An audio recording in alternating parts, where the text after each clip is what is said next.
So when you haven't provided the infrastructure, now there be pam nipanese on free roadside. Now lawyers are pulled from the general Ghanaian population. Judges are pulled from the general Ghanaian population. Court clerks from the general Ghanaian population. And if judges, lawyers, court clerks are corrupt, it means that Ghanaians generally are corrupt. Where is corruption not thriving? In the public service, in our universities, everywhere there's corruption. Diversity is always good. So we can say that we are supporting the men who have been there since 2012. It's not just one man. We have had several men go forward. But it's time that we have a little gender diversity in the race. Asitnapa TV.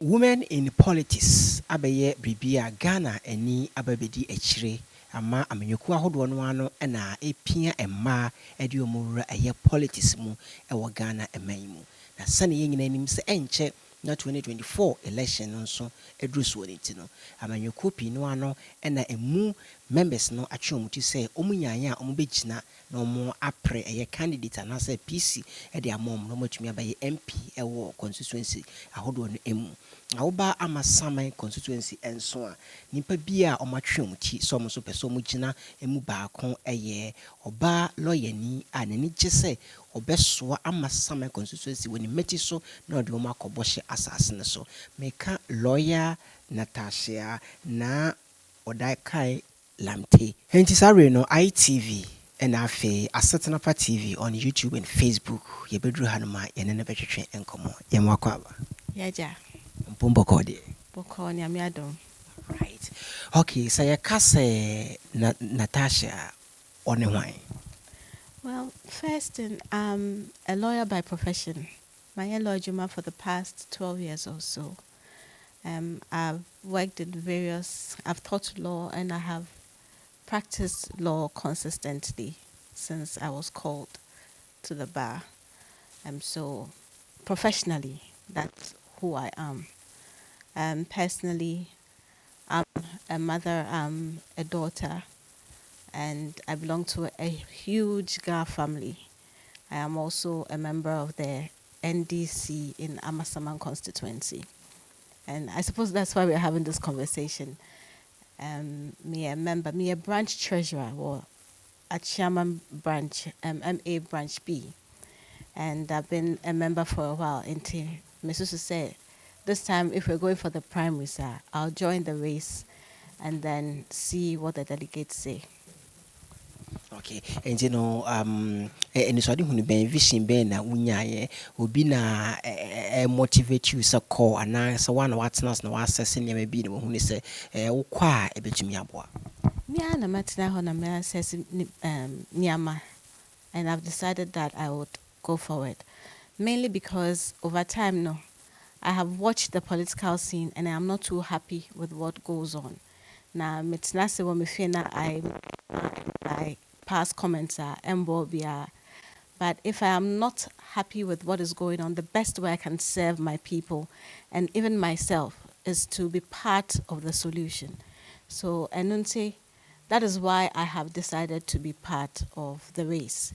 I want us to have the kind of politics where we have accountability, the kind of politics where our political leaders, no, we don't treat them like demigods, but we hold them accountable. So I want to chart that kind of waters where we know that the person who we are voting for and the person who we are sending to reach to represent us is going on our behalf to do what we want. I want to be accountable to the people. I want to ensure that whatever I do is for the benefit of the people, so that we will set that benchmark. Say, when we send somebody as our representative to the legislature, this is what we expect from the person. And the about sound so Bibeka say nka amasaman the last election mu you be koye obon homodian so amfa no kada na mon supporting no na onko bim na wo hunu say umum na wo ba ebetumi abo. Oh well, there are lots of reasons. The first reason is that diversity is always good.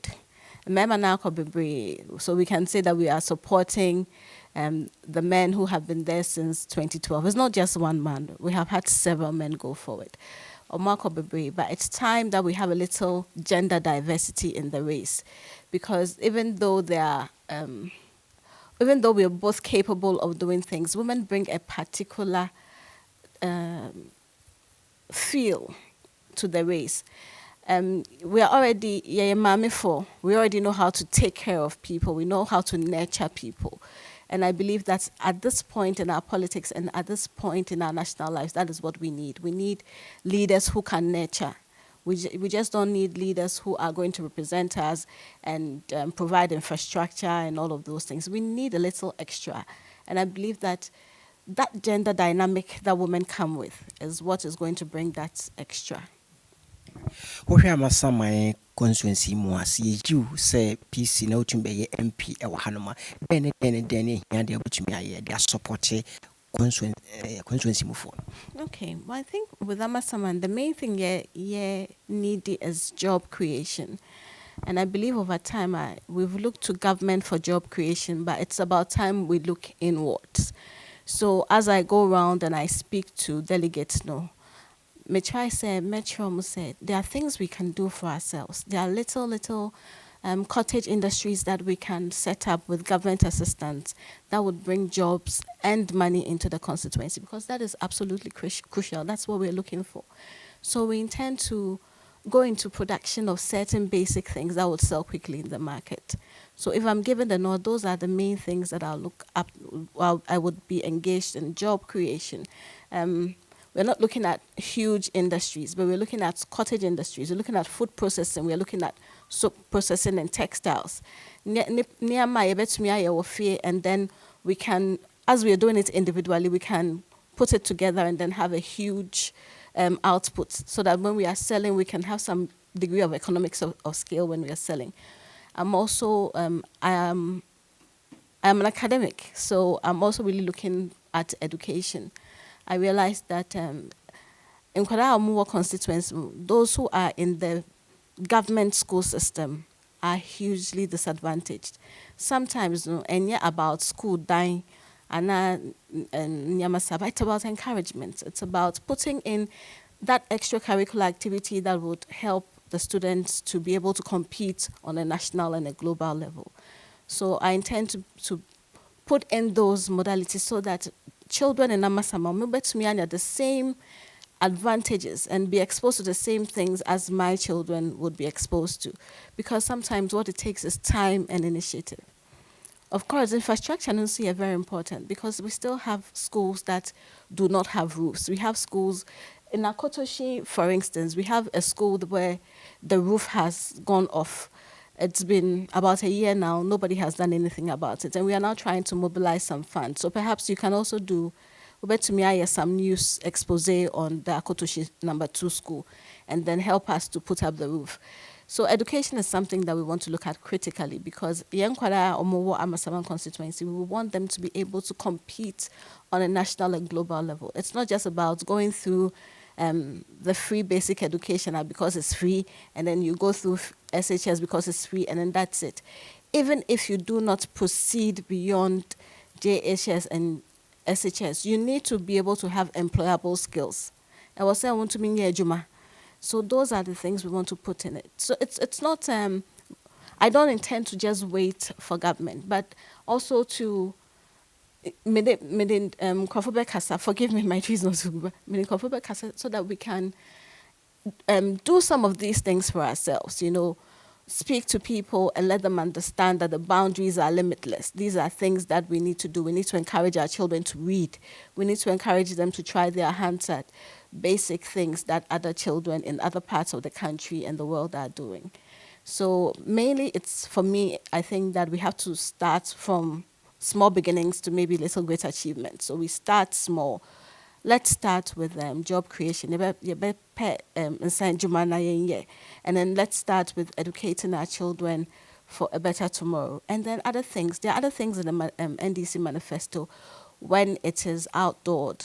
And we would see them and we'll be able to tap into it to bring more things on board. But these are the two main areas that I personally am interested in. When the manifesto comes, we'll tap into it. Other things that NDC government wants to do when it's elected. And we do believe, say, in 2025, we will have an NDC government in governance. So we'll tap into those things as well, and then we'll increase what we do.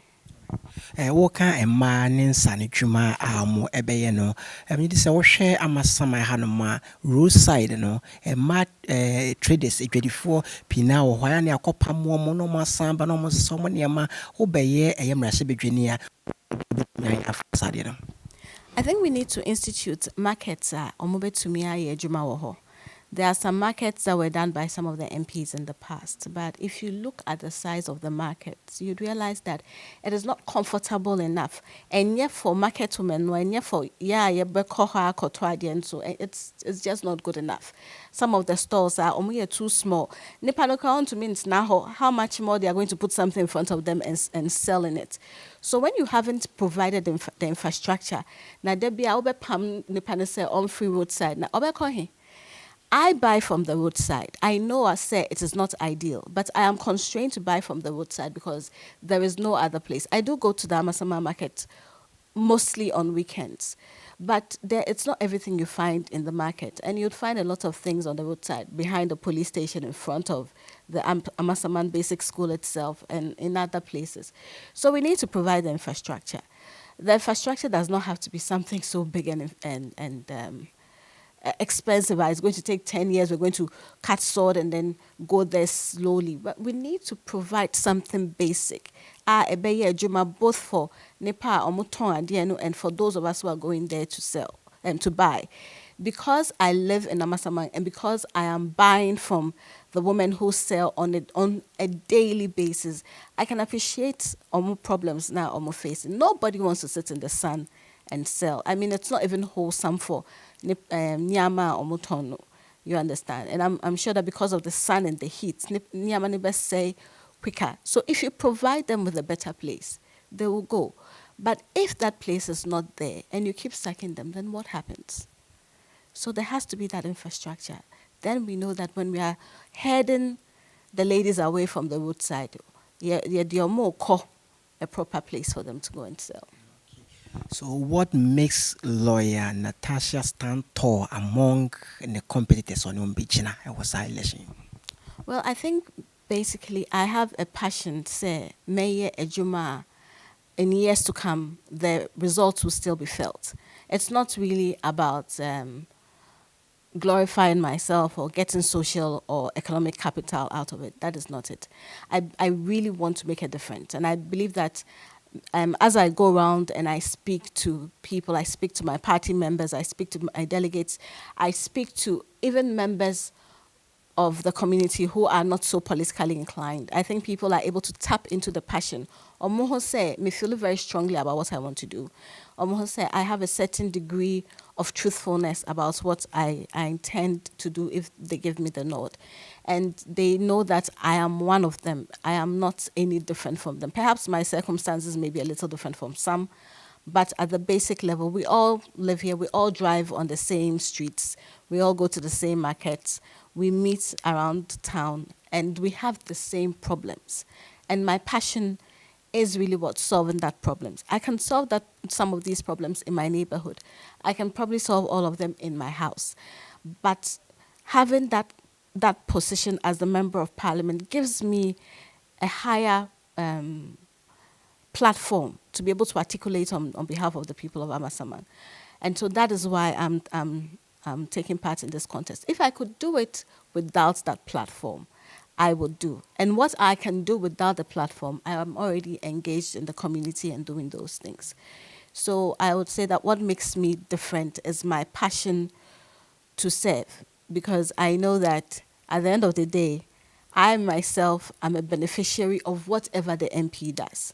And I want my neighborhood, I want my constituency, I want the people around me to have a certain degree of prosperity. Generally, all of us should grow so that it's not every 4 years the same thing as usual, the same complaints about the MP, the same complaints about the road, about infrastructure, about healthcare. I want us to make some degree of change, no matter how small, if it's big, hallelujah. But I want us to do something that will benefit from. And I believe that as I express this desire, and I have a plan that I speak to people about, that this is what we can do to move us from point A to point B. I think people are able to appreciate it, or more appreciate what I want to do when they understand, believe, and tap into it, and they encourage me to go forward. So I think that's the difference. It's not really about just empty political power to feel strong. It's about making a difference. Yahweh when so being a lawyer, what is your case Ghana judicial system they say I corrupted Nenyamasanwa. I am now often. Well, you see, when people say that the judiciary is corrupt, I don't say no and I don't say yes. What I'd say is that lawyers are pulled from the general Ghanaian population. Judges are pulled from the general Ghanaian population. Court clerks from the general Ghanaian population. And if judges, lawyers, court clerks are corrupt, it means that Ghanaians generally are corrupt. So we need to what? Change. I was saying, yen sakra. That's the word. We have to change. So it's not really about lawyers or judges being corrupt. I'm not saying judges are not corrupt. If you take 100 Ghanaians, the way I see things, you'll find about 60% of us are corrupt. So if you take 100 judges, the statistics will be the same. But it is not because judges have a special kind of corruption or politicians have a special kind of corruption. It is because we generally as a people have gotten to that place where we put money above service, where we put kickbacks above doing what is right. So you can see, somebody can see that this wall is white. And then you take a case and he says, no, it is black. But it is because he's Ghanaian, and it's because our national psyche is at our belief system have eroded completely. We are no longer what we used to be. People don't want to show that I come from a good home. People want to show that I come from a rich home. So our primary goal is to make money. All that ye per se yenya is sika. So it doesn't matter how ye benya sika no. So corruption is thriving. In the judiciary, it is thriving. But it's also thriving in other places. It's thriving in schools. That is why you hear say school placement system. People are paying thousands of Ghana cedis to put their children in some particular schools. It's thriving in hospitals. Where is it, corruption not thriving? In the public service, in our universities, everywhere there's corruption. So the conversation should be bigger. It should start small, but it should be bigger. It should be about, say, sunny our way of thinking. Because if we are not ready to sacrifice that, to mean developing. So we have to change our way of thinking. We have to sacrifice ourselves, and we have to put premium on other things apart from money. Sometimes when you're running for public office, people ask you, do you have money? And they make it sound as if it's all about money. So money has become a god. Sika is a bosom. Ayenina yesum sa bosom no. But yesum sa bosom no. Where would the development come from? Where would the growth come from? Because instead of doing what is right, yenina yebepe sika, and at the end of the day, it hurts everybody. It even hurts children who are not yet born, because what we are doing now will have far-reaching consequences. It will harm those who are yet to come. Yeah, share Ghana as it stands. All our hopes acquire IMF. And Nintinama, Siciano, a domestic debt exchange program because pensioners a crash, I say a mayor form of bond and can any other. Who say IMF between me, Abuama, this government stabilize the economy. Our economy, no matter how much IMF be my it will not help us in the long run. I bet me I help us in the very short run, but in the long run, no. We need to be accountable and we need to be disciplined. There's no discipline. People are running government as if a personal property, and there's no accountability. People just come, they squander government funds, and then at the end of the day, nothing happens to them. But I believe that in this government especially, there has been a special kind of recklessness. So, Sikai, Betumia, you see, for a lot of things now. We don't know where the money has gone to. We've seen a lot of sword cutting. I haven't seen as many projects being completed. So we need to be able to look for our money. We need to be able to hold not just the finance minister responsible, but heads of government institutions that have been entrusted with our money responsible. I don't believe that IMF is going to solve all our issues. Yes, some money will come in, and some money must come in for our short-term comfort. But for our long-term comfort, we need to do a lot more than that. Discipline should be number one. And we need to start producing a lot more. When we start talking about production, people always envisage big companies and big factories. But we need to start producing little things. We should stop importing so much so that that degree of self-reliance would allow us to what? Manage our affairs better and manage our money better. In our homes, we are able to manage our affairs. But when we look at the nation, it's like the nation is nobody's personal property. In the end, yeah, you see, are buying sika, are buying furniture, are buying cars in a very reckless manner. But I will say young who says, sir, at the end, until when we are using it, we have to use it in a way that will preserve it and in a way that would bring out more returns. You understand? So will the IMF help? In the short term, yes. But in the long term, no. Girl child education in Ghana, being a female lawyer, no, then I'll be to me, I can't find who I encourage more girls, so be to me, I school. I think when it comes to girl child education, no, the encouragement should not just be limited to girls, because most girls you would speak to want to go to school. Or more parents, uncles, and other things who would sometimes prevent them from going to school. So we need to sensitize family members and community leaders so that we'll stop things like early childhood marriages that would also prevent girls from going to school. We need to also encourage our girls that no matter what happens, you need to persevere. Schooling is not it's not easy.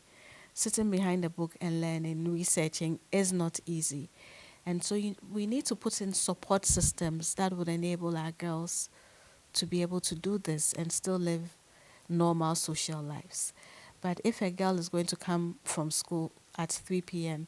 and she's going to spend the next 2 hours or so fetching water for her entire extended family, and then she's going to assist somebody to sell something in the evening, then she may be in school, but she will not do very well. So it's not just about the girls. I would encourage all the young ladies who are listening to this interview, say you need to press on, because education it opens doors. It puts you in places where you would ordinarily not end up.